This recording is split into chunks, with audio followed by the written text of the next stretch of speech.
ცნობენ. რეგიონული განვითარებისა და ინფრასტრუქტურის მინისტრი დავით ნარმანია პოლონეთის დელეგაციას შეხვდა. დელეგაციას პოლონეთის სენატის თვითმმართველობისა და სახელმწიფო მართვის კომიტეტის თავმჯდომარე იანუშ ჰეპიოვი ხელმძღვანელობდა. მხარეებმა საქართველოში მიმდინარე თვითმმართველობის რეფორმაზე და რეგიონული განვითარების თვალსაზრისით ქვეყანაში არსებულ მდგომარეობაზე ისაუბრეს. შეხვედრაზე საუბარი აღნიშნული მიმართულებით პოლონეთში გატარებულ რეფორმასაც შეეხო.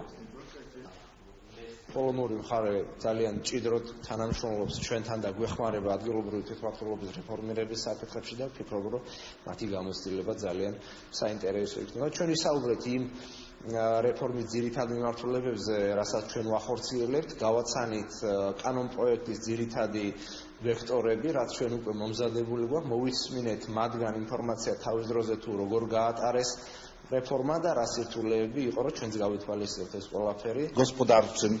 ჩვენ უკვე რამდენიმე დღეა ვიმყოფებით თბილისში და თანამშრომლობის გაღრმავების ფორმატში საკონსულტაციო შეხვედრებს ვმართავთ, როგორც ადგილობრივ, ასევე ცენტრალური ხელისუფლების წარმომადგენლებთან. დღევანდელ შეხვედრაზე თვითმმართველობის რეფორმის საკითხები განვიხილეთ, გავეცანით საქართველოს ხელისუფლების ხედვას აღნიშნული თვალსაზრისით და ვისაუბრეთ პოლონური გამოცდილების შესახებ. ჩვენ კარგად ვიცით, თუ რა სირთულეები შეიძლება წამოიჭრას აღნიშნული რეფორმის გატარების პროცესში და მზად ვართ დავეხმაროთ საქართველოს აღნიშნული სირთულეების დაძლევაში.